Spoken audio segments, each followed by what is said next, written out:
ഒരുമിച്ച് ഈ ഗൂഗിൾ മീറ്റിലും തന്നെ ഫേസ്ബുക്ക് ലൈവിലും അതുപോലെ ഇത് കഴിഞ്ഞ് യൂട്യൂബിലുമൊക്കെ കാണുന്ന എല്ലാ പ്രിയപ്പെട്ടവരെയും ഓർത്ത് ദൈവത്തെ സ്തുതിക്കുകയും എൻ്റെ സ്നേഹവന്ദനങ്ങളെ അറിയിക്കുകയും ചെയ്യുന്നു. നമ്മൾ കഴിഞ്ഞ ദിവസങ്ങളിൽ എഫേസ്യ ലേഖനമാണ് പഠിച്ചുകൊണ്ടിരിക്കുന്നത്. എഫേസ്യ ലേഖനം 1-ാം അധ്യായത്തിലാണ് നമ്മൾ നിൽക്കുന്നത്. അതിൻ്റെ 7-8 വാക്യങ്ങളായിരുന്നു കഴിഞ്ഞ ദിവസങ്ങൾ നമ്മൾ ചിന്തിച്ചു കൊണ്ടിരിക്കുന്നത്. എഫേസ്യ ലേഖനം 1-ാം അധ്യായത്തിൽ ദൈവം നമ്മുടെ ജീവിതത്തിൽ നൽകിയിരിക്കുന്ന ആത്മീക അനുഗ്രഹങ്ങളെക്കുറിച്ചാണ് നമ്മൾ ചിന്തിച്ചു കൊണ്ടിരിക്കുന്നത്. 2 ആത്മീക അനുഗ്രഹങ്ങളെക്കുറിച്ച് നമ്മൾ ചിന്തിച്ചു. ഒന്നാമത് ദൈവം നമ്മെ തിരഞ്ഞെടുത്തു എന്നും, രണ്ടാമത് ദൈവം നമ്മെ മുൻനിയമിച്ചിരിക്കുന്നു എന്നുള്ള കാര്യങ്ങളെക്കുറിച്ച് വിശദമായിട്ട് ചിന്തിക്കുവാനായിട്ടിടയായിത്തീർന്നു. മൂന്നാമത് നമ്മൾ ചിന്തിച്ചു കൊണ്ടിരിക്കുന്നത് ദൈവം നമുക്ക് നൽകിയിരിക്കുന്ന വീണ്ടെടുപ്പ്, ദൈവം നമുക്ക് വീണ്ടെടുപ്പ് നൽകിയിരിക്കുന്നു എന്നുള്ള വിഷയത്തെക്കുറിച്ചാണ് നമ്മൾ ചിന്തിച്ചു കൊണ്ടിരിക്കുന്നത്. കഴിഞ്ഞ ക്ലാസ്സിൽ നമ്മൾ ദൈവം എന്തിൽ നിന്നൊക്കെയാണ് നമ്മെ വീണ്ടെടുത്തത് എന്ന് ചിന്തിക്കാനായിട്ട് ദൈവം നമ്മെ സഹായിച്ചു. നമ്മൾ പറഞ്ഞത് ദൈവം നമ്മെ പാപത്തിൽ നിന്ന്, അധർമ്മത്തിൽ നിന്ന് വീണ്ടെടുത്തിരിക്കുന്നു. അതുപോലെ ന്യായപ്രമാണത്തിൽ നിന്ന് ദൈവം നമ്മെ വീണ്ടെടുത്തു. ന്യായപ്രമാണത്തിൻ്റെ ശാപത്തിൽ നിന്ന് ദൈവം നമ്മെ വീണ്ടെടുത്തു. ഇപ്രകാരം ദൈവം നമ്മെ എവിടെ നിന്നൊക്കെയാണ് വീണ്ടെടുത്തിരിക്കുന്നത് എന്നുള്ളത് കഴിഞ്ഞ ദിവസം നമ്മൾ ചിന്തിക്കുവാനായിട്ട് നമുക്കിടയായിത്തീർന്നു. ഇന്ന് രാത്രി പിന്നെയും നമ്മൾ ഈ പഠനവുമായിട്ട് മുൻപോട്ട് പോവുകയാണ്. നമ്മൾ വാക്യങ്ങൾ ഒന്നുകൂടെ നമുക്കൊന്ന് വായിക്കാം. എഫേസ്യ ലേഖനം 1-ാം അധ്യായത്തിൻ്റെ 7-8 വാക്യങ്ങളിലാണ് നമ്മൾ നിൽക്കുന്നത്. ആ വാക്യങ്ങൾ ഞാൻ ഒരിക്കൽ കൂടെ നിങ്ങൾക്കായിട്ട് വായിക്കാം. അവനിൽ നമുക്ക് അവൻ്റെ രക്തത്താൽ അതിക്രമങ്ങളുടെ മോചനമെന്ന വീണ്ടെടുപ്പുണ്ട്.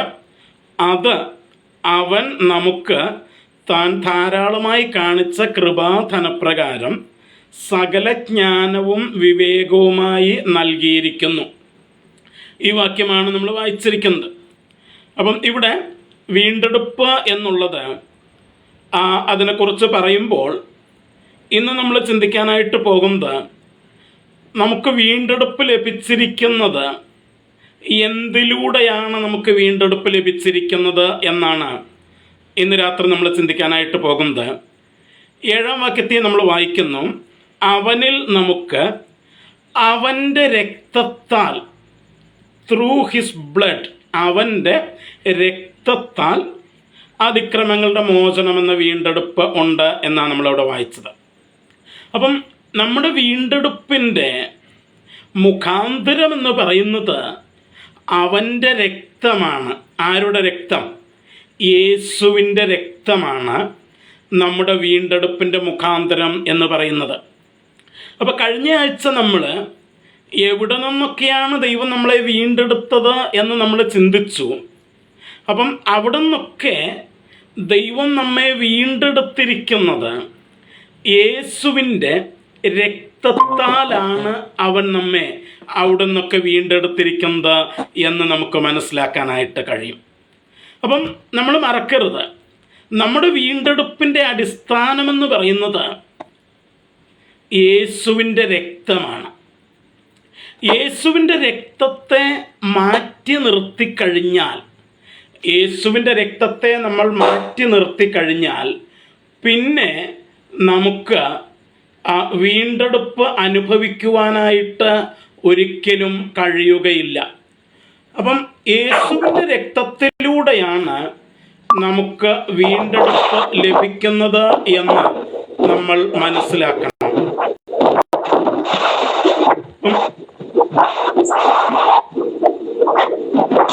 യേശുവിൻ്റെ രക്തത്തിലൂടെ നമുക്ക് വീണ്ടെടുപ്പ് ലഭിക്കുന്നു. മറ്റ് യാതൊരു അടിസ്ഥാനവും അതിനില്ല. നമ്മുടെ വീണ്ടെടുപ്പ് കേവലം യേശുവിൻ്റെ രക്തത്തിലൂടെ മാത്രമാണ് നമുക്ക് ലഭിക്കുന്നത് എന്നുള്ളത് നമ്മളൊരിക്കലും മറക്കാനായിട്ട് പാടില്ലാത്ത ഒരു സത്യമാണ്. നമ്മൾ ഒന്ന് രണ്ട് വാക്യങ്ങൾ നമ്മളൊന്ന് വായിക്കാനായിട്ട് ആഗ്രഹിക്കുകയാണ്. അപ്പോസ്തല പ്രവൃത്തി 20-ാം അധ്യായത്തിൻ്റെ 28-ാം വാക്യം. അപ്പോസ്തല പ്രവൃത്തികൾ 20-ാം അധ്യായത്തിൻ്റെ 28-ാം വാക്യം നമ്മൾ വായിക്കുമ്പോൾ അവിടെ അപ്പോസ്തലനായ പൗലോസ് എഫെസോസിലുള്ള സഭയുടെ മൂപ്പന്മാരോട് പറയുന്ന ഒരു പ്രസ്താവന നമുക്കവിടെ കാണാനായിട്ട് കഴിയുന്നുണ്ട്.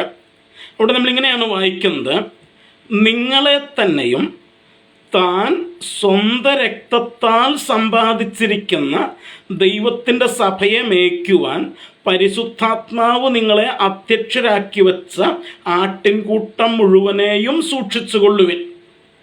അപ്പം ഇവിടെ ദൈവത്തിൻ്റെ സഭ, ദ ചർച്ച് ഓഫ് ഗാഡ്, ദൈവത്തിൻ്റെ സഭയെക്കുറിച്ച് അവിടെ പറഞ്ഞിരിക്കുന്നത് താൻ സ്വന്തം രക്തത്താൽ സമ്പാദിച്ച ദൈവത്തിൻ്റെ സഭ എന്നാണ്. അവിടെ പറഞ്ഞിരിക്കുന്ന ആ വാക്കുകൾ നമ്മൾ പ്രത്യേകം ശ്രദ്ധിക്കണം. ബൈ ഹിസ് ഓൺ ബ്ലഡ്, സ്വന്തം രക്തത്താൽ എന്ന് വെച്ചാൽ മറ്റാരുടെയും രക്തത്താലല്ല അവൻ സഭയെ സമ്പാദിച്ചിരിക്കുന്നത്. ഞാനതിലേക്ക് വരാം. അതിനു മുൻപ് അവൻ സഭയെ സമ്പാദിച്ചിരിക്കുന്നു എന്ന് വെച്ച് കഴിഞ്ഞാൽ he made the church A possession of him. അവൻ സഭയെ അവൻ്റെ സ്വന്തമാക്കിയിരിക്കുകയാണ്. അവൻ്റെ സ്വന്തമാക്കിയിരിക്കുകയാണ്. എങ്ങനെ? വിലയ്ക്ക് വാങ്ങിയതിലൂടെ. കഴിഞ്ഞ ദിവസം ഞാൻ പറഞ്ഞു, വീണ്ടെടുപ്പ് എന്നുള്ളതിൻ്റെ ഏറ്റവും ലളിതമായ അർത്ഥമെന്ന് പറയുന്നത് വിലയ്ക്ക് വാങ്ങുക എന്നുള്ളതാണ്. നമ്മൾ അടുത്ത ക്ലാസ്സിൽ ഈ വീണ്ടെടുപ്പ് എന്നുള്ള വിഷയം കൺക്ലൂഡ് ചെയ്യുമ്പോൾ എന്താണ് വീണ്ടെടുപ്പ് എന്നുള്ളത് കൃത്യമായിട്ട് ഞാൻ അവിടെ ചർച്ച ചെയ്യും.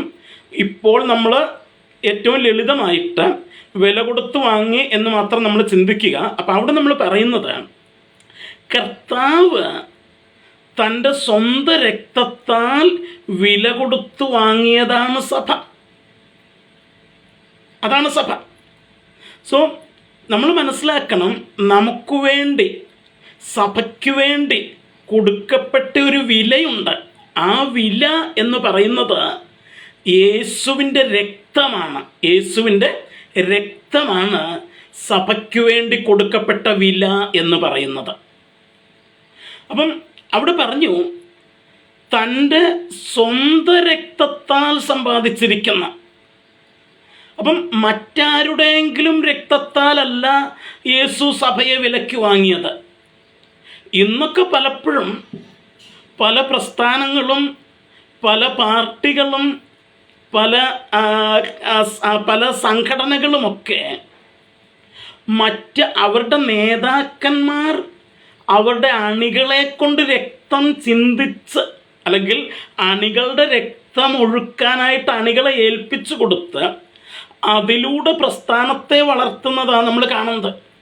ഒരിക്കലും നേതാക്കന്മാരുടെ രക്തം ഒഴുകാറില്ല. എന്നാൽ യേശു ചെയ്തത് താൻ മറ്റുള്ളവരുടെ രക്തം ഒഴുക്കി അതുപയോഗിച്ച് തനിക്ക് വേണ്ടി സഭയെ സമ്പാദിക്കുകയല്ല ചെയ്തത്.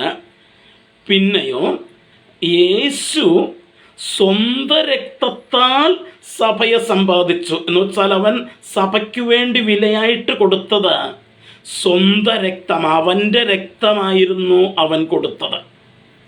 ഇന്ന് രാത്രി ഞാനിത് പറയുമ്പോൾ നമ്മൾ മനസ്സിലാക്കണം പ്രിയമുള്ളവരെ, നമ്മൾ ഓരോരുത്തരും ആ യേശുവിൻ്റെ രക്തത്തിൻ്റെ വിലകളാണ്. നമ്മളത് മറക്കരുത്. അപ്പം അവൻ സ്വന്തം രക്തത്താലാണ് ഈ സഭയെ വില കൊടുത്തു വാങ്ങിയത് എന്നാണ് അപ്പോസ്തല പ്രവൃത്തി 20-ാം അധ്യായത്തിൻ്റെ 28-ാം വാക്യത്തിൽ നമ്മൾ വായിച്ചത്. ഇനി നമ്മൾ കൊലോസ്യ ലേഖനത്തിലേക്ക് നമുക്കൊന്ന് വരാം. കഴിഞ്ഞ ദിവസവും നമ്മൾ വായിച്ച ഒരു വാക്യമുണ്ട്. കൊലോസ്യ ലേഖനം 1-ാം അധ്യായത്തിൻ്റെ 14-ാം വാക്യം.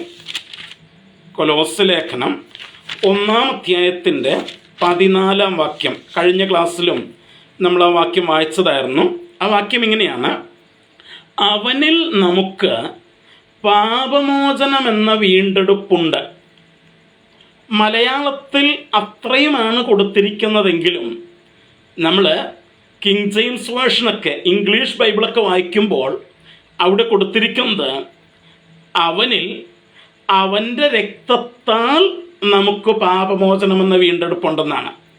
സോ വീണ്ടെടുപ്പ് എന്നുള്ളത് നമുക്കൊരിക്കലും യേശുവിൻ്റെ രക്തത്തിൽ നിന്ന് വേർതിരിച്ച് പറയാനായിട്ട് പറ്റാത്ത ഒരു സംഭവമാണത്. മലയാളത്തിൽ ഇങ്ങനെയാണ് പറഞ്ഞിരിക്കുന്നതെങ്കിലും ഇംഗ്ലീഷിൽ അവിടെ പറഞ്ഞിരിക്കുന്നത് അങ്ങനെയാണ്. ഈ അവൻ്റെ രക്തത്താൽ എന്ന് തന്നെയാണ് പറഞ്ഞിരിക്കുന്നത്. So the redemption and the blood of Jesus we cannot separate it. നമുക്കൊരിക്കലും വീണ്ടെടുപ്പിനെയും യേശുവിൻ്റെ രക്തത്തെയും വേർതിരിക്കാനായിട്ട് പറ്റില്ല. വീണ്ടെടുപ്പിനെ കുറിച്ച് ചിന്തിക്കുമ്പോൾ യേശുവിൻ്റെ രക്തത്താലല്ലാതെ ആ വീണ്ടെടുപ്പ് എന്നുള്ള വിഷയം നമുക്ക് ചർച്ച ചെയ്യാനായിട്ട് കഴിയില്ല. കാരണം നമ്മുടെ വീണ്ടെടുപ്പിനായിട്ട് ചെലവാക്കിയത് യേശുവിൻ്റെ രക്തമാണ്.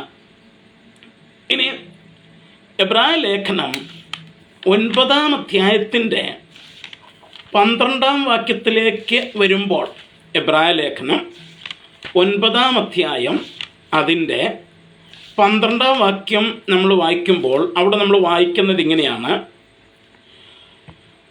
11ഉം 12ഉം ഒരുമിച്ച് നമുക്ക് വായിക്കാം.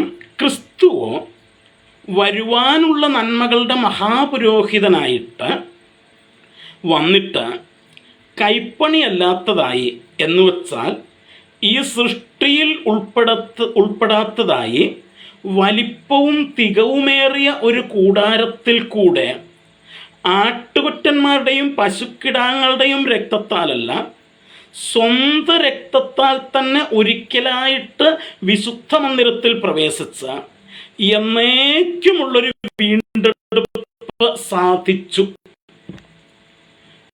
ഇവിടെ നമ്മൾ മനസ്സിലാക്കണം, ലേഖനകർത്താവ് ദേവാലയത്തിലെ യാഗങ്ങളെ കുറിച്ചൊക്കെ ചർച്ച ചെയ്തു വരികയാണ്. അവിടെ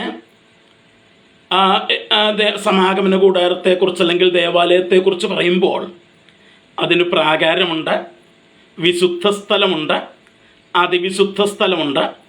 പ്രാകാരത്തിൽ സാധാരണ ജനങ്ങൾക്ക് പ്രാകാരം വരെ പ്രവേശനമുള്ളൂ. പ്രാകാരം എന്ന് പറഞ്ഞാൽ മുറ്റം എന്ന അർത്ഥം, കോർട്ട്യാർഡ്, മുറ്റം എന്ന അർത്ഥം. അപ്പം സാധാരണ ജനങ്ങൾക്ക് ആ മുറ്റം വരെ പ്രവേശനമുള്ളൂ. എന്നാൽ പുരോഹിതന്മാർക്ക് അവർക്ക് വിശുദ്ധ സ്ഥലത്തേക്ക് പ്രവേശനമുണ്ട്. അവിടെ വിശുദ്ധ സ്ഥലത്ത് യാഗപീഠമുണ്ട്, കാഴ്ചയപ്പം വച്ചിരിക്കുന്ന മേശയുണ്ട്, ഇങ്ങനെ കുറച്ച് കാര്യങ്ങളൊക്കെ ഉണ്ട്. അപ്പോൾ ഈ പുരോഹിതന്മാർ ആ ദിവസവും എന്ത് ചെയ്യാന്നാണ്, ഈ വിശുദ്ധ സ്ഥലത്തിലെ യാഗപീഠത്തിൽ അവർ ദിവസവും യാഗം അർപ്പിച്ചുകൊണ്ടിരിക്കുകയാണ്. അപ്പോൾ തന്നെ മൂന്നാമതൊരു സ്ഥലമുണ്ട് തിരശീലയ്ക്കകത്ത്, അത് അതിവിശുദ്ധ സ്ഥലമാണ്. അവിടെ പുരോഹിതന്മാർക്കും പ്രവേശനമില്ല. അവിടെ ആകെ മഹാപുരോഹിതന് മാത്രമേ പ്രവേശനമുള്ളൂ, അതും ആണ്ടിലൊരിക്കൽ മാത്രം. ആണ്ടിലൊരിക്കൽ മഹാപുരോഹിതന് അതിവിശുദ്ധ സ്ഥലത്തേക്ക് പ്രവേശിക്കുന്നത് തൻ്റെയും ജനത്തിൻ്റെയും പാപത്തിൽ നിന്നുള്ള വീണ്ടെടുപ്പ് ലഭിക്കേണ്ട അല്ലെങ്കിൽ ആ വീണ്ടെടുപ്പ് പ്രാപിക്കേണ്ടതിനായിട്ടാണ് മഹാപുരോഹിതൻ ആ അതിവിശുദ്ധ സ്ഥലത്തേക്ക് പ്രവേശിക്കുന്നത്. അങ്ങനെ പ്രവേശിക്കുമ്പോൾ താൻ ചെയ്യുന്നത്, തൻ്റെ പാപത്തിൽ നിന്ന് വീണ്ടെടുപ്പ് പ്രാപിക്കാനായിട്ട് താൻ അതിവിശുദ്ധ സ്ഥലത്തേക്ക് പ്രവേശിക്കുമ്പോൾ ഒരു കാളയുടെ രക്തവുമായിട്ടും ജനത്തിൻ്റെ പാപത്തിൽ നിന്ന് വീണ്ടെടുപ്പ് പ്രാപിക്കാനായിട്ട് താൻ പ്രവേശിക്കുമ്പോൾ ആട്ടുകൊറ്റൻ്റെ രക്തവുമായിട്ടാണ് താൻ പ്രവേശിക്കുന്നത്. അപ്പം ഇവിടെ രണ്ട് സ്ഥലത്തും മഹാപുരോഹിതൻ തൻ്റെ സ്വന്തം രക്തം അല്ല ഉപയോഗിക്കുന്നത്, ഒരു കാളയുടെയും ഒരു ആടിൻ്റെയും രക്തമാണ് ഉപയോഗിക്കുന്നത്. അതേക്കുറിച്ച് പറഞ്ഞു വന്നിട്ടാണ് 11-12 വാക്യങ്ങളിൽ എബ്രായ ലേഖനകർത്താവ് പറയുന്നത്, ക്രിസ്തുവോ വരുവാനുള്ള നന്മകളുടെ മഹാപുരോഹിതനായി വന്നിട്ട് കൈപ്പണിയല്ലാത്തതായി എന്ന് വെച്ചാൽ ഈ സൃഷ്ടിയിൽ ഉൾപ്പെടാത്തതായി വലിപ്പവും തികവുമേറിയ ഒരു കൂടാരത്തിൽ കൂടെ ആട്ടുകൊറ്റന്മാരുടെയും പശുക്കിടാങ്ങളുടെയും രക്തത്താലല്ല. അപ്പം അതുവരെ എല്ലാ വർഷവും മഹാപുരോഹിതൻ വീണ്ടെടുപ്പ് നിവർത്തിച്ചിരുന്നത് പശുവിൻ്റെയും ആടിൻ്റെയും രക്തത്തിലൂടെയാണ്. എന്നാൽ യേശു പശുക്കിടാങ്ങളുടെയും ആട്ടുകൊറ്റൻ്റെയും രക്തത്താലല്ല, പിന്നെയോ സ്വന്തം രക്തത്താൽ തന്നെ. സ്വന്തം രക്തത്താൽ, അവിടെയാണ് അതിൻ്റെ പ്രത്യേകത. നമ്മൾ അപ്പോസ്തല പ്രവൃത്തികൾ വായിച്ചു, സ്വന്തം രക്തത്താൽ. അപ്പം പശുക്കിടാങ്ങളുടെയും ആട്ടുകൊറ്റന്മാരുടെയും രക്തത്താലല്ല, സ്വന്തം രക്തത്താൽ. എന്നിട്ട് പറയുക, ഒരിക്കലായിട്ട് വിശുദ്ധ മന്ദിരത്തിലേക്ക് പ്രവേശിച്ചു. മഹാപുരോഹിതൻ ഇത് എല്ലാ വർഷവും ആവർത്തിക്കുമ്പോൾ യേശു വീണ്ടെടുപ്പ് ഒരിക്കലായിട്ടാണ് ചെയ്തത്. ഒരിക്കലായിട്ട് അത് ആവർത്തിക്കേണ്ട ആവശ്യമില്ല. കാരണം എന്നേക്കുമുള്ള വീണ്ടെടുപ്പാണ് അവൻ സാധിച്ചത്. നോക്കൂ ദൈവമക്കളെ, ദൈവം നമുക്ക് നൽകിയിരിക്കുന്ന വീണ്ടെടുപ്പിൻ്റെ പ്രത്യേകത, ഇറ്റ് ഈസ് അൻ ഇറ്റേണൽ റിഡംഷൻ. അത് എന്നേക്കുമുള്ളൊരു വീണ്ടെടുപ്പാണ്. അത് ആവർത്തിക്കപ്പെടേണ്ട കാര്യമില്ല. കാരണം യേശു സ്വന്തം രക്തത്താലാണ് ആ വീണ്ടെടുപ്പ് നമുക്കായിട്ട് സാധിച്ചിരിക്കുന്നത്. അപ്പം എന്നേക്കുമുള്ള വീണ്ടെടുപ്പ് യേശു സാധിച്ചു. എന്നിട്ട് അവൻ എന്നേക്കുമായിട്ട് നമ്മെ ആ പാപത്തിൽ നിന്ന് വീണ്ടെടുത്തിരിക്കുകയാണ്. ഇനി അപ്പോസ്തലനായ പത്രോസ് എഴുതിയ 1-ാം ലേഖനം, അതിൻ്റെ 18-19 വാക്യങ്ങൾ നമ്മൾ വായിക്കുമ്പോൾ, അപ്പോസ്തലനായ പത്രോസ് എഴുതിയ 1-ാം ലേഖനം അതിൻ്റെ 1-ാം അധ്യായത്തിൻ്റെ 18-19 വാക്യങ്ങൾ നമുക്കൊക്കെ വളരെ പരിചയമുള്ള വാക്യങ്ങളാണത്. അവിടെ നമ്മളിങ്ങനെയാണ് വായിക്കുന്നത്: വ്യർത്ഥവും പിതൃപാരമ്പര്യവുമായുള്ള നിങ്ങളുടെ നടപ്പിൽ നിന്ന് നിങ്ങളെ വീണ്ടെടുത്തിരിക്കുന്നത് വെള്ളി, പൊന്ന് മുതലായ അഴിഞ്ഞു പോകുന്ന വസ്തുക്കളെ കൊണ്ടല്ല, ക്രിസ്തു എന്ന നിർദോഷവും നിഷ്കളങ്കവുമായ കുഞ്ഞാടിൻ്റെ വിലയേറിയ രക്തം കൊണ്ടത്രേ എന്ന് നിങ്ങൾ അറിയുന്നുവല്ലോ. ഇപ്പം എന്താണ് അവിടെ നമ്മൾ വായിച്ചത്? നമ്മെ വീണ്ടെടുത്തിരിക്കുന്നത് എവിടെ നിന്ന്? വ്യർത്ഥവും പിതൃപാരമ്പര്യവുമായ നമ്മുടെ നടപ്പിൽ നിന്ന് നമ്മെ വീണ്ടെടുത്തത്. അപ്പം യേശു നമ്മെ വീണ്ടെടുത്ത മറ്റൊരു മേഖല നമുക്കവിടെ മനസ്സിലാകുന്നു. അവൻ നമ്മെ വ്യർത്ഥവും പിതൃപാരമ്പര്യവുമായിട്ടുള്ള നമ്മുടെ നടപ്പിൽ നിന്ന് വീണ്ടെടുത്തിരിക്കുകയാണ്. നടപ്പ് എന്ന് പറയുമ്പോൾ വേദപുസ്തകം ഉദ്ദേശിക്കുന്നത് നമ്മുടെ ജീവിത ശൈലിയെയാണ് ഉദ്ദേശിക്കുന്നത്. അല്ലാതെ രാവിലെ എഴുന്നേറ്റ് നടക്കുന്ന കാര്യമല്ല, നമ്മുടെ ജീവിത ശൈലിയാണ് അവിടെ ഉദ്ദേശിക്കുന്നത്. അപ്പം നമ്മുടെ ജീവിത ശൈലിയിൽ നിന്ന് അവൻ നമ്മെ വീണ്ടെടുത്തു. എന്തായിരുന്നു നമ്മുടെ പഴയ ജീവിത ശൈലിയുടെ പ്രത്യേകത? അത് വ്യർത്ഥമായിരുന്നു, 2 പിതൃപാരമ്പര്യമായിട്ടുള്ളതായിരുന്നു. എന്താ വ്യർത്ഥമായിട്ടുള്ളത് എന്ന് പറഞ്ഞാൽ അതിൻ്റെ അർത്ഥം ഇതാണ്: അതുകൊണ്ട് പ്രത്യേകിച്ച് പ്രയോജനം ഒന്നുമില്ല. നമ്മുടെയൊക്കെ പഴയ ജീവിത രീതി നമ്മളൊന്ന് എടുത്തു നോക്കിക്കഴിയുമ്പോൾ, പഴയതൊന്നല്ല, ഇപ്പോഴത്തെ ആണെങ്കിലും ജീവിത രീതിയൊക്കെ ഒന്ന് എടുത്തു നോക്കിക്കഴിഞ്ഞാൽ പല നമ്മുടെ ജീവിത ശൈലികൾ കൊണ്ടും എന്താ പ്രയോജനം എന്ന് ചോദിച്ചാൽ നമുക്കും പ്രത്യേകിച്ച് പ്രയോജനമൊന്നുമില്ല, സഭയ്ക്കും പ്രത്യേകിച്ച് പ്രയോജനമൊന്നുമില്ല, നാട്ടുകാർക്കും പ്രത്യേകിച്ച് പ്രയോജനമൊന്നും ഇല്ലെന്നുള്ളതാ തുറന്ന് നമ്മൾ സമ്മതിക്കേണ്ടി വരും. ചിലപ്പോഴൊക്കെ നമ്മൾ കർത്താവിൻ്റെ വേല ചെയ്യുന്ന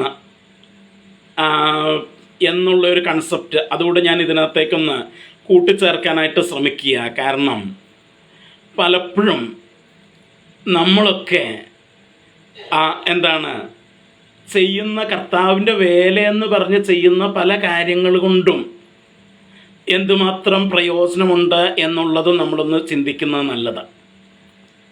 ഓക്കെ, അപ്പോൾ അതവിടെ നിൽക്കട്ടെ, ഞാൻ ആ ഭാഗം വിടുക, അതിലേക്ക് ഡീറ്റെയിൽഡ് ആയിട്ട് ഞാൻ പോകുന്നില്ല. അപ്പോൾ ഞാൻ പറഞ്ഞത്, നമ്മുടെ നടപ്പ് പലപ്പോഴും വ്യർത്ഥമാണ്, ഒരു പ്രയോജനമില്ലാത്തതാണ്. രണ്ടാമത്, ഇത് പിതൃപാരമ്പര്യമായിട്ടുള്ളതാണ്. എന്താ പിതൃപാരമ്പര്യം എന്ന് പറഞ്ഞാൽ അത് വളരെ സിമ്പിളാണ്. അതായത് നമുക്ക് തലമുറയായിട്ട് കൈമാറി കിട്ടിയിരിക്കുന്ന ചില കാര്യങ്ങളാണത്. പലപ്പോഴും നമ്മൾ ഇത് എന്താണ് സമുദായ സഭകളെ കുറ്റം പറയാനായിട്ട് നമ്മൾ ഉപയോഗിക്കാറുണ്ട്. പക്ഷേ അത് സമുദായ സഭകളെക്കുറിച്ച് മാത്രമാണോ? അല്ല, നമുക്കും ബാധകാതെ. നമുക്കും പിതൃപാരമ്പര്യമായിട്ട് നമ്മുടെ പിതാക്കന്മാർ പഠിപ്പിച്ചു എന്നൊക്കെ പറഞ്ഞ് നമ്മൾ കാണിച്ചു കൂട്ടുന്ന പല കാര്യങ്ങളുമുണ്ട്. ഞാൻ അതിലേക്കൊന്നും പോകുന്നില്ല.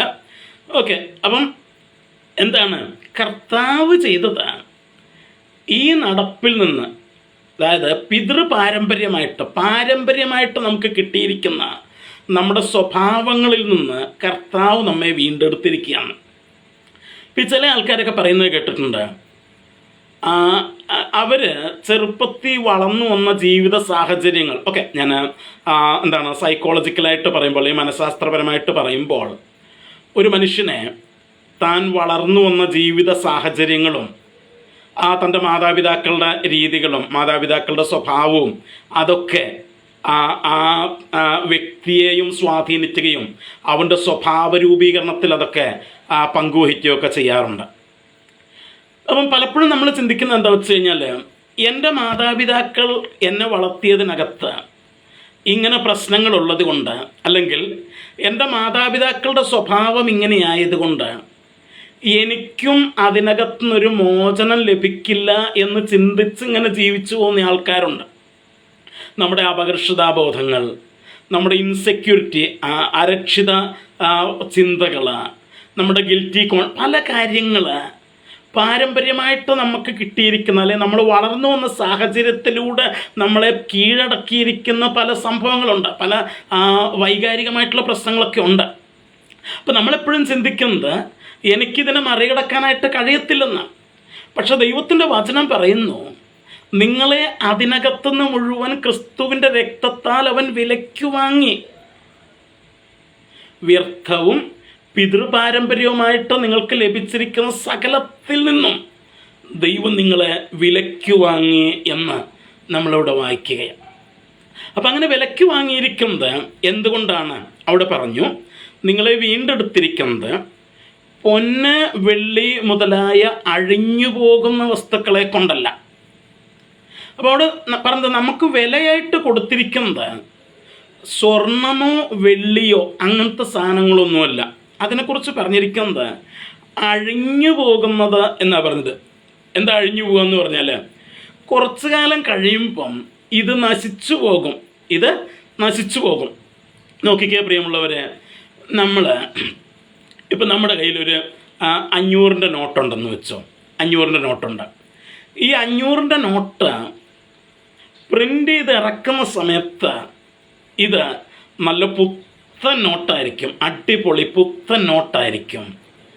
പക്ഷേ ഒരു 4-5 വർഷം അല്ലെങ്കിൽ ഒരു 10 വർഷം കഴിയുമ്പോഴേക്ക് ഈ നോട്ട് ഉപയോഗിച്ച് ഇത് പഴയതാകും. കുറേ കഴിയുമ്പോഴേക്ക് അതിൻ്റെ നടുവ് കീറും, സൈഡ് കീറും, അതിൻ്റെ പ്രിൻറ്റിംഗ് ഒക്കെ മങ്ങിപ്പോകും. അങ്ങനെ അവസാനം ആ നോട്ട് ഉപയോഗശൂന്യമായിട്ട് മാറും. അപ്പം സ്വർണവും വെള്ളിയും നമ്മുടെ പൈസയും ഇതൊക്കെ ഇങ്ങനെയാണ്, ഇതൊക്കെ അഴിഞ്ഞു പോകുന്ന വസ്തുക്കളാണ്. പ്രിയമുള്ളവരെ, അത് കൊടുത്തിട്ടല്ല ദൈവം നമ്മളെ വിലയ്ക്ക് വാങ്ങിയത്. പിന്നെയോ ക്രിസ്തു എന്ന നിർദോഷവും നിഷ്കളങ്കവുമായ കുഞ്ഞാടിൻ്റെ വിലയേറിയ രക്തം കൊണ്ടാണ്. നോക്കിക്കേ, 2000 വർഷമായിട്ടും യേശുവിൻ്റെ രക്തത്തിൻ്റെ ശക്തി ഇന്നും കുറഞ്ഞു പോയിട്ടില്ല. നിങ്ങളുടെ കയ്യിൽ സ്വർണത്തിൻ്റെ ഒരു മാല ഉണ്ടെങ്കിൽ ആ മാലയ്ക്ക് എത്ര വർഷം പഴക്കം കാണും? കൂടിപ്പോയാൽ ഒരു 100-200 വർഷം.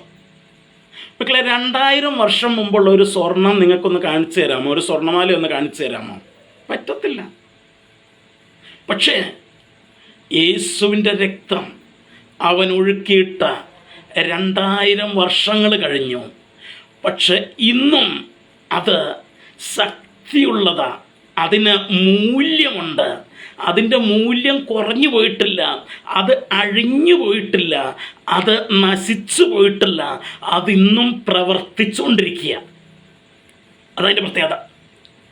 സോ പൊന്ന്, വെള്ളി മുതലായവ അഴിഞ്ഞു പോകുന്ന വസ്തുക്കളായിരിക്കുമ്പോൾ യേശുവിൻ്റെ രക്തം അഴിഞ്ഞു പോകത്തില്ല. അതാ എബ്രായ ലേഖനത്തിൽ പറഞ്ഞത്, എന്നേക്കുമുള്ള വീണ്ടെടുപ്പ് അതുകൊണ്ട് കിട്ടിയിരിക്കുന്നത്. എന്നേക്കുമുള്ള വീണ്ടെടുപ്പ്. ഇടയ്ക്കിടയ്ക്ക് വില കൊടുക്കേണ്ട ആവശ്യമില്ലെന്ന്. കർത്താവ് ഒരിക്കൽ വില കൊടുത്ത് വീണ്ടെടുത്ത ആ വില ഇന്നും ആക്റ്റീവാണ്. അതുകൊണ്ട് ഇടയ്ക്കിടയ്ക്ക് ഇനിയും റിപ്പീറ്റഡായിട്ട് വില കൊടുക്കണ്ടെന്ന്. അതാണ് നമ്മൾ പറയുന്നത്. ഇനി രണ്ടാമത്തെ കാര്യം അവിടെ പറഞ്ഞത്, കുഞ്ഞാടിൻ്റെ വിലയേറിയ രക്തം, പ്രഷ്യസ് ബ്ലഡ്, വിലയേറിയത്. അപ്പോൾ പൊന്നിനേക്കാളും വെള്ളിയേക്കാളും വിലയേറിയതാണ് യേശുവിൻ്റെ രക്തം എന്നാണ് പറഞ്ഞത്. ഞാനിങ്ങനെ ചിന്തിക്കാറുണ്ട്, ഒരു ആരോഗ്യവാനായിട്ടുള്ള മനുഷ്യൻ്റെ ശരീരത്തിൽ ഏകദേശം ആവറേജ് ഒരു 8 ലിറ്റർ രക്തമാണ് ഉണ്ടാകാറ്. ഒരു 8 ലിറ്റർ രക്തം, 6 to 8, ഞാൻ 8 അങ്ങ് എടുക്കുക, 8 ലിറ്റർ രക്തമുള്ളത്. അപ്പോൾ യേശുവിൻ്റെ ഈ രക്തം മുഴുവൻ നമുക്ക് വേണ്ടി വിലയായിട്ട് കൊടുത്തു. അപ്പോൾ ഈ രക്തം, ഞാൻ ഇപ്പോൾ ഒരു പാത്രത്തിൽ 8 ലിറ്റർ വെള്ളം എടുത്തു കഴിഞ്ഞാൽ ആ 8 ലിറ്റർ വെള്ളത്തിൻ്റെ ഭാരം എന്ന് പറയുന്നത് കറക്റ്റ് 8 കിലോ ആയിരിക്കും. അതാ വെള്ളത്തിൻ്റെ പ്രത്യേകത. 1 ലിറ്റർ വെള്ളത്തിൻ്റെ ഭാരം 1 കിലോയാണ്. അപ്പോൾ 8 ലിറ്റർ വെള്ളം എടുത്താൽ അതിൻ്റെ ഭാരം 8 കിലോ ആയിരിക്കും. രക്തത്തിന് വെള്ളത്തേക്കാൾ ഡെൻസിറ്റി കൂടുതലാണ്, സാന്ദ്രത കൂടുതലാണ്. അതുകൊണ്ട് തന്നെ 8 ലിറ്റർ രക്തം എടുത്തു കഴിഞ്ഞാൽ അത് 8 കിലോയേക്കാൾ കൂടുതൽ വെയിറ്റ് അതിനുണ്ടായിരിക്കും. ഞാൻ 8 കിലോ രക്തം എന്ന് ഞാനും കണക്കാക്കുക. നിങ്ങളൊന്ന് നോക്കിക്കേ, 8 കിലോ സ്വർണത്തിന് എത്ര വിലയാകും? നമുക്കറിയാം, ഒരു പവനെന്ന് പറഞ്ഞാൽ 8 ഗ്രാമാണ്. ഒരു പവൻ സ്വർണത്തിന് ഇപ്പം എത്രയാണ് വില? എനിക്ക് കൃത്യമായിട്ട് അറിയില്ല. എന്നാലും എനിക്ക് തോന്നുന്നു ഒരു 10-40,000 രൂപയെങ്കിലും മിനിമം വരുമായിരിക്കും. നമ്മൾ സ്വർണത്തിൻ്റെ വില കുറച്ച് ചിന്തിക്കാറില്ല. അപ്പം ആ 10-40,000 രൂപയെങ്കിലും വരുമായിരിക്കും. അപ്പം അങ്ങനെയാണെങ്കിൽ 8 ഗ്രാമിനൊരു 10-40,000 രൂപ വെച്ച് കൂട്ടിക്കഴിഞ്ഞാൽ 8 കിലോയ്ക്ക് 40,000 ഇൻറ്റു 1000, അതായത് 4 ലക്ഷം, 40 ലക്ഷം, 4 കോടി. 8 കിലോ സ്വർണത്തിന് മിനിമം 4 കോടി രൂപ വില വരുമെന്ന് കണക്കാക്കിയാൽ യേശുവിൻ്റെ രക്തത്തെക്കുറിച്ച് പറഞ്ഞിരിക്കുന്നത് അതിനേക്കാൾ വിലയുള്ള രക്തത്താല അവൻ നമ്മളെ വീണ്ടെടുത്തിരിക്കുന്നത്. നോക്കിക്കേ, അതിനേക്കാൾ വിലയുള്ള രക്തത്താല ദൈവം നമ്മളെ വീണ്ടെടുത്തിരിക്കുന്നത്. എത്ര മഹത്വകരമായിട്ടുള്ള, എത്ര അത്ഭുതകരമായിട്ടുള്ള ഒരു പ്രവൃത്തിയാണ് പ്രിയമുള്ളവർ ഈ വീണ്ടെടുപ്പ് എന്ന് പറയുന്നത്. അതുകൊണ്ടാണ് എബ്രായ ലേഖന കർത്താവ് അതിനെ ആത്മീക അനുഗ്രഹമായിട്ട് പറഞ്ഞിരിക്കുന്നത്. It is A blessing. സ്വർഗത്തിലെ ദൈവം നമുക്ക് നൽകിയിരിക്കുന്ന ഒരു ആത്മീക അനുഗ്രഹമായി വീണ്ടെടുപ്പ് എന്ന് പറയുന്നത്. Because it is precious. അത് വിലയേറിയതാണ്. മാത്രമല്ല അത് എന്നേക്കുമുള്ള വീണ്ടെടുപ്പാണത്, എന്നേക്കുമുള്ള വീണ്ടെടുപ്പ്. അപ്പോൾ നമ്മൾ പറഞ്ഞു വന്നത്, അപ്പോസ്തല പ്രവൃത്തിയിൽ നമ്മൾ പറഞ്ഞു, സ്വന്തം രക്തത്താൽ വില കൊടുത്തു വാങ്ങിയ സഭ. എബ്രായ ലേഖനത്തിൽ പറഞ്ഞു, സ്വന്തം രക്തത്താൽ വീണ്ടെടുത്തു. പശുക്കിടാങ്ങളുടെയും ആട്ടുകൊറ്റന്മാരുടെയും രക്തത്താൽ, സ്വന്തം രക്തത്താൽ ഒരിക്കലായിട്ട് എന്നേക്കുമുള്ള വീണ്ടെടുപ്പ്. പത്രോസിൻ്റെ 1-ാം ലേഖനത്തിൽ നമ്മൾ പറഞ്ഞു, പൊന്ന്, വെള്ളി മുതലായ അഴിഞ്ഞു പോകുന്ന വസ്തുക്കളെ കൊണ്ടല്ല, ക്രിസ്തു എന്ന നിർദോഷവും നിഷ്കളങ്കവുമായ കുഞ്ഞാടിൻ്റെ വിലയേറിയ രക്തത്താൽ. ഒരു വാക്യം കൂടെ വായിച്ച് ഇന്നത്തെ ക്ലാസ് ഞാനിവിടെ കൺക്ലൂഡ് ചെയ്യാനായിട്ട് ആഗ്രഹിക്കുക. വെളിപ്പാട് പുസ്തകം 5-ാം അധ്യായത്തിൻ്റെ 9-ാം വാക്യം. വെളിപ്പാട് പുസ്തകം 5-ാം അധ്യായത്തിൻ്റെ 9-ാം വാക്യത്തിൽ നമ്മൾ വായിക്കുന്നൊരു കാര്യമുണ്ട്. അവിടെ നമ്മൾ വായിക്കുന്നത് എങ്ങനെയാണ്? അതിൻ്റെ 8-ാം വാക്യം തൊട്ട് വെളിപ്പാട് പുസ്തകം 5-ാം അധ്യായത്തിൻ്റെ 7 തൊട്ട് വായിക്കാം. അവിടെ നമ്മൾ വായിക്കുന്നത് എങ്ങനെയാണ്? അവൻ വന്ന് സിംഹാസനത്തിലിരിക്കുന്നവൻ്റെ വലങ്കൈയിൽ നിന്ന് പുസ്തകം വാങ്ങിയപ്പോൾ 4 ജീവികളും 24 മൂപ്പന്മാരും ഓരോരുത്തൻ വീണയും വിശുദ്ധന്മാരുടെ പ്രാർത്ഥന എന്ന ധൂപവർഗവും നിറഞ്ഞ പൊൻകലശവും പിടിച്ചുകൊണ്ട് കുഞ്ഞാടിൻ്റെ മുമ്പാകെ വീണു. എന്നിട്ട് 9-ാം വാക്യം വരുമ്പോൾ, പുസ്തകം വാങ്ങുവാനും അതിൻ്റെ മുദ്ര പൊട്ടിക്കുവാനും നീ യോഗ്യൻ, നീ അറുക്കപ്പെട്ടു, നിന്റെ രക്തം കൊണ്ട് സർവഗോത്രത്തിലും ഭാഷയിലും വംശത്തിലും ജാതിയിലും നിന്നുള്ളവരെ ദൈവത്തിനായി വിലയ്ക്ക് വാങ്ങി. അപ്പം ആ കുഞ്ഞാടിനെ, അറുക്കപ്പെട്ട കുഞ്ഞാടിനെ പുസ്തകം വാങ്ങുവാൻ യോഗ്യനായിത്തീർന്ന ആ അറുക്കപ്പെട്ട കുഞ്ഞാടിൻ്റെ മുമ്പാകെ 24 മൂപ്പന്മാരും 4 ജീവികളും വീണ് കിടന്നുകൊണ്ട് അവർ പറയുകയാണ്, നീ അറുക്കപ്പെട്ടു, നിന്റെ രക്തം കൊണ്ട് സർവഗോത്രത്തിലും ഭാഷയിലും വംശത്തിലും ജാതിയിലും നിന്നുള്ളവരെ ദൈവത്തിനായിട്ട് വിലയ്ക്ക് വാങ്ങി. നീ അറുക്കപ്പെട്ടു. Somebody had slain you. നിന്നെ ചിലരെ അറുത്തു. നീ അറുക്കപ്പെട്ടു. നിന്റെ രക്തം കൊണ്ട് നീ സർവഗോത്രത്തിലും ഭാഷയിലും വംശത്തിലും ജാതിയിലും നിന്നുള്ളവരെ ദൈവത്തിനായിട്ട് വിലയ്ക്ക് വാങ്ങി. അവിടെയും മലയാളത്തിൽ ഒരു ചെറിയൊരു പ്രശ്നമുണ്ട്. സകല ഗോത്രത്തിലും ഭാഷയിലും വംശത്തിലും ജാതിയിലും നിന്നുള്ളവരെ എന്നാണ് മലയാളത്തിൽ പറഞ്ഞിരിക്കുന്നതെങ്കിലും ഇംഗ്ലീഷ് ബൈബിളൊക്കെ നിങ്ങൾ വായിച്ചു നോക്കിയാൽ നിങ്ങൾക്ക് മനസ്സിലാകും. അവിടെ പറയുന്നത് സർവഗോത്രത്തിലും ഭാഷയിലും വംശത്തിലും ജാതിയിലും നിന്നുള്ള ഞങ്ങളെ വിലയ്ക്ക് വാങ്ങിയെന്ന്. ഞങ്ങളെ വിലയ്ക്ക് വാങ്ങി എന്ന് വെച്ചാൽ എന്താ എൻ്റെ അർത്ഥം? ഈ 4 ജീവികളെയും 24 മൂപ്പന്മാരെയും ഉൾപ്പെടെ കർത്താവ് തൻ്റെ രക്തത്താൽ വിലയ്ക്ക് വാങ്ങിയതാ.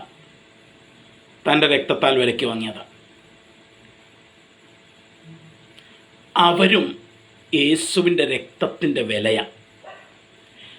ഈ 4 ജീവികളും 24 മൂപ്പന്മാരും ഒക്കെ, ഈ 4 ജീവികളും 24 മൂപ്പന്മാരും ഒക്കെ മനുഷ്യരാണോ എന്ന് ചോദിച്ചാൽ 24 മൂപ്പന്മാർ ചിലപ്പോൾ മനുഷ്യന്മാരാണെന്ന് നമുക്ക് പറയാനായിട്ട് പറ്റും. പക്ഷേ വെളിപ്പാട് പുസ്തകത്തിൻ്റെ വാക്കുകൾ വെച്ച് നോക്കുമ്പോൾ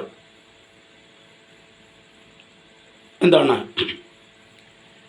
ആ 4 ജീവികൾ മനുഷ്യരാണ് എന്ന് നമുക്ക് പറയാനായിട്ട് കഴിയില്ല. They are heavenly beings. അവർ സ്വർഗീയ ജീവികളാണ്. പക്ഷെ അവർ പറയുന്നത് നിന്റെ രക്തം കൊണ്ടാണ് നീ ഞങ്ങളെയും വിലയ്ക്ക് വാങ്ങിയത് എന്നാ പറയുന്നത്. പ്രിയമുള്ളവരെ, ഞാൻ പറഞ്ഞു വന്നത് യേശുവിൻ്റെ രക്തത്തിൻ്റെ വീണ്ടെടുപ്പെന്ന് പറയുന്നത് ഭൂമിയിൽ മാത്രം ഒതുങ്ങി നിൽക്കുന്നതല്ല, അത് സ്വർഗത്തെയും സ്പർശിക്കുന്നതാണ്. ഞാനൊരു വാക്യം നിങ്ങളെ വായിച്ച് കേൾപ്പിക്കാം. കൊലോസ്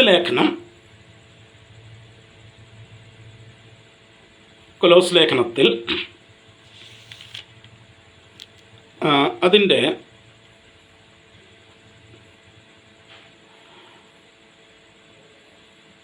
1-ാം അധ്യായത്തിൻ്റെ 20-ാം വാക്യം ഞാനത് ജസ്റ്റ് വായിച്ച് കേൾപ്പിക്കാം. നിങ്ങൾ ചിന്തിക്കുക. നിങ്ങൾക്കത് ക്ലിയർ ആകുന്നില്ലെങ്കിൽ നിങ്ങൾക്ക് എന്നോട് ചോദിക്കാം, ഞാൻ ആ ഭാഗം ക്ലിയർ ആക്കി തരാം.